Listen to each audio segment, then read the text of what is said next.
Hey everybody, how's it going? Welcome to another episode of Scribblechat. Been a while.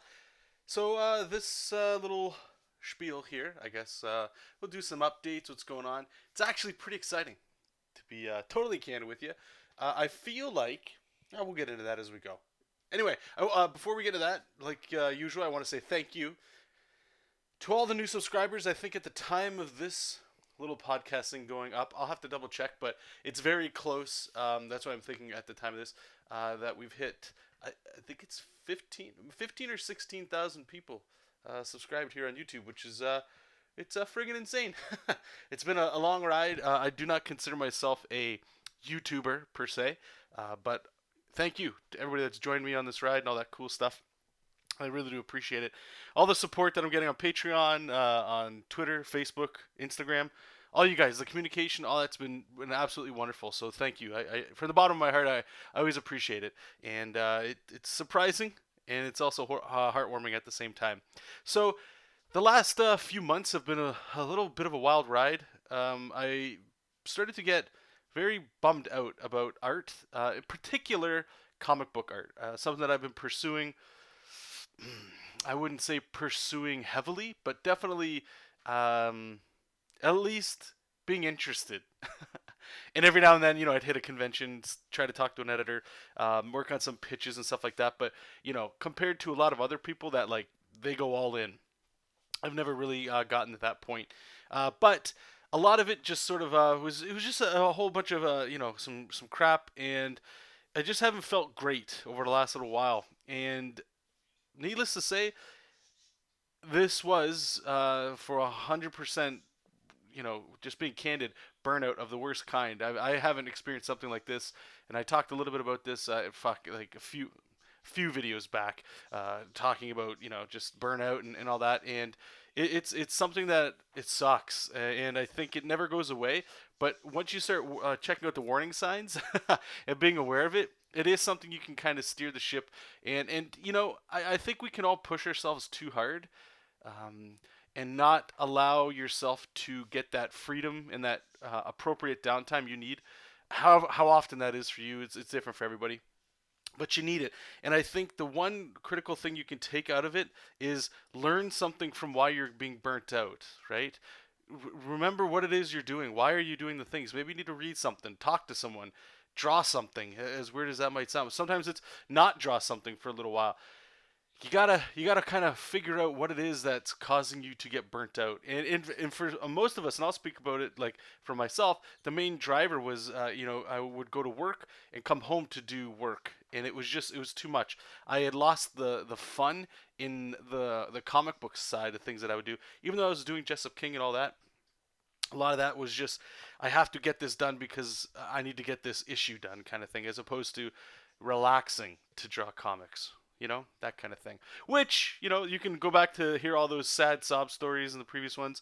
I'm glad to say, and I'm not really on like the runner's high on this one, but thankfully everything's kind of flipped around now, and I'm slowly rebuilding it back, and it feels good to get back in the shoes, get back into the streams, get back into the sharing content, talking to people, actively being on.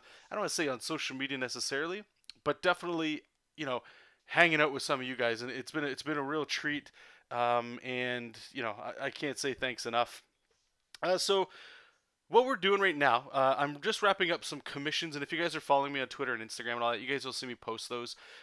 This is probably going back to around January, maybe end of January, early February, I believe. I made a post for people if they wanted to do some commissions. I was doing a little sale. We got a Darth Vader. We've got one of my own characters. We got a Superman. We got another character from another comic book, and a few other ones. But these four here, I'll post some pictures so you guys can see. We're doing an ink wash on most of them. One of them, the Dracula one. We're doing a little bit of red colored pencil, and they actually, it's been an absolute treat to get into it and just fall back in love with the process of making these things. It's just been an absolute treat. So hopefully you guys will dig some of that. Artwork related. So get this, okay? So here's today anyway. At the time of this recording, I'm going to be doing a little bit of a battle plan. Most of what I'm about to say came from. I hope you guys are following him, Will Robson. He's been a tremendous friend. He's been a friend for a while on the stream. We were doing Happy Sketch Time. I believe it was called, and all that stuff. He works for Marvel now. He's doing some work for Todd McFarlane on Spawn. He's done work for Ninja Turtles and IDW. Tremendous talent, awesome guy. And what's really cool is it was just some wording, phrasing, I suppose, that he had that sort of kicked my ass out of this funk that I was sort of in. And the funk really wasn't just like, oh, I don't want to draw anymore. I'm a bit, it wasn't necessarily that. It was more of the getting comfortable. And comfortable for some people is not a good thing. Comfortable lets you know it's time to change, to spice some stuff up. But I was definitely going down the road of being comfortable at the day job because it provides a lot of really essential things that are great. And the work's not terribly difficult. It's very flexible. So it's a very welcoming environment. I wish a lot of people got to experience the job that I have right now to see how good a job can be, right? But, and this is where the artsy fartsy crap comes in, the cost to that kind of a job, at least it has been for me, and I know it's not for everybody, but the cost is energy. I come home and I'm not trying to whine here. I'm just trying to give you guys like a little a little shoebox to put this whole thing in. But I would go to work, come home, and just be like, oh, I'm mentally drained. I'm tired. Gotta do the household chores, do adulting, do all that stuff. And by the time it's time to sit down and do something for myself. It might be 8 or 9 p.m. and then at that point I might be battling back and forth, going like, like maybe tomorrow will be a victory because today it's not happening, and I really don't feel like just sketching for 15 minutes. That doesn't even seem something worthwhile. That sucks. That sucks, right? So the complacency there is that what? I did a hard day of work.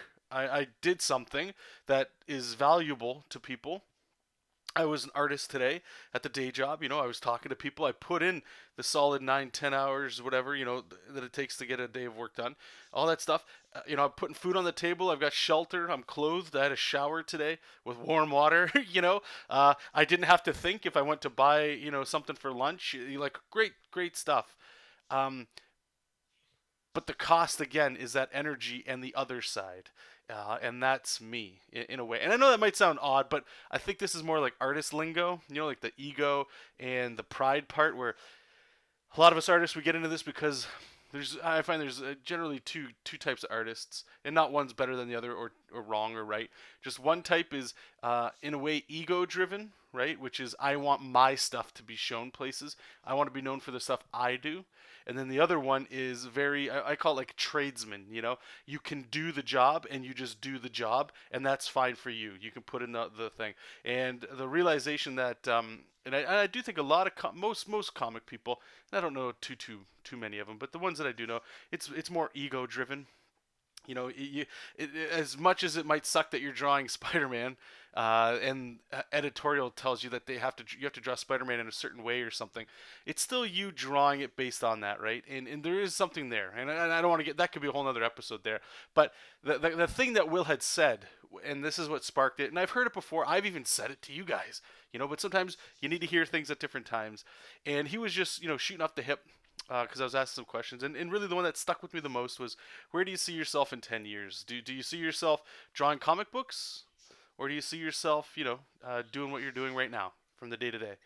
And again, there's nothing wrong with what I'm doing the day to day, but deep down inside, I just felt like, it's a very good question, And a lot of that just started coming through. I'm like, I've come too far to not keep going and to give this thing a shot, right? And I'm totally a believer of changing the course you're on, like pivoting, trying something different, of course, 100%. But this is something that, I've always felt that I haven't fully given myself into, and regret's a bitch. I don't want to go down there. And the question's a very simple one, and usually the best questions are the best ones. The simple questions are the best ones, like, where do you see yourself in blank, right? And sometimes in order to get that, you gotta get scared a bit. You gotta get fearful. You gotta get lean. You gotta get thin. You gotta go through some dark times in order to get what's on the other side. So, what are we doing going forward? So you guys will see, especially, okay, and I don't mean to push Patreon on you guys. I just want those that are interested to know about this, right? So currently we've been doing JESOP King, right? And I have no ill will towards that project. The thing is, though, JESOP has an ending in mind, but it's like a long ways down the road. I want to. To me, he's like a fine wine or like a snack. You get to he's like an entire cheesecake, right? But you don't want. You're gonna get sick if you take the whole cheesecake. You just want little slices at a time, just enough to go. I love cheesecake, right? Now the problem with that is I'm still trying to pursue, at least again getting back into the big two, the Marvel DC things, because I'm very curious what that life is like. You can always ask other artists and people that are in the industry and all that stuff, but unless you've tried it, you don't really know, right? And I'm still interested. It's something that I've been interested in for a while. So I want to send them things, but I don't always want to do like pitches, I would like to do my own thing as well. So what I'm currently planning on doing is a tremendous artist that I followed this guy since the old art forums called Eat Poo. Anybody remembers those? Corey Lewis. He goes online by the name of Ray right now. Anyway, I know he had a few monikers growing up, but Reyyyy, I believe it is. Corey Lewis. Most people know him from like Shark Knife. That's his own thing. So he's been doing this thing, and I can't wait to do this because it sings more to where it's this current year looking is molding out to be, which is to say shorter comics, but like they could be different ideas. So let's just say an example. The one thing I could be working on right now is an issue of Jessup King. When that's done, I might do a 12-page short story for Castle Dracula.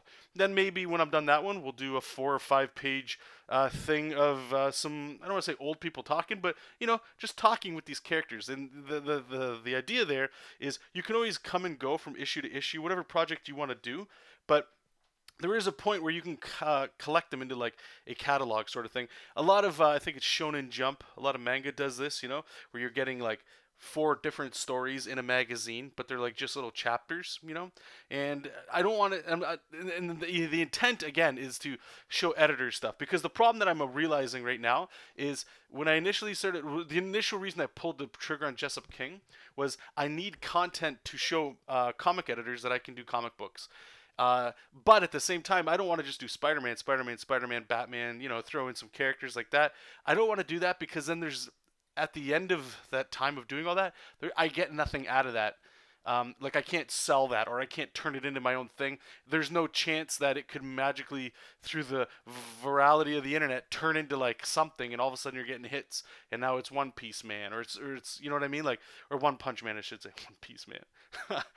You know what I'm saying? So Jessup King was the idea where I'm just like, pull the trigger, let's go have some fun with this, because I can still send these pages to editors. It checks that checkbox off, as well as once an issue's done, I don't know what I could do with that, but there's always issue 2 to do, right? So it scratches those itches.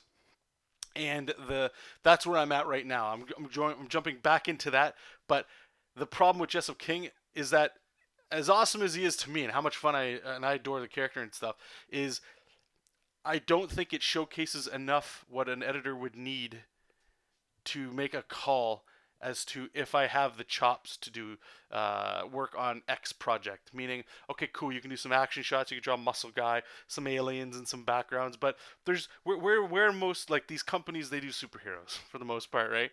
Where are they all at? They're in cities, There's humanoids around. There's women. There's cars. People talking at a coffee shop.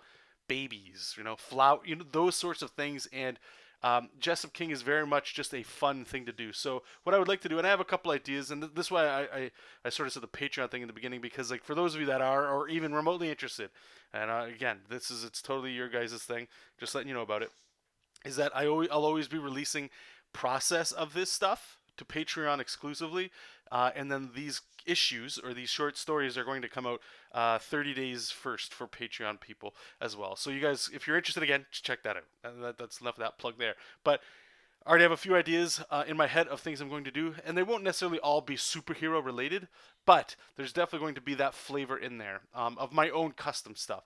I don't need to draw Spider-Man to sell that I can draw a character like that in a New York environment. So you guys just stay tuned to that. I hope that there's going to be more updates like this coming soon for those of you that are interested. And we can talk a little bit more about that. And it feels good. It feels good to be getting back into the streaming again, talking to you guys. You guys, you didn't go anywhere, which is really, really heartwarming. And it's good to see some of you guys have picked up some more projects and all, which is really cool.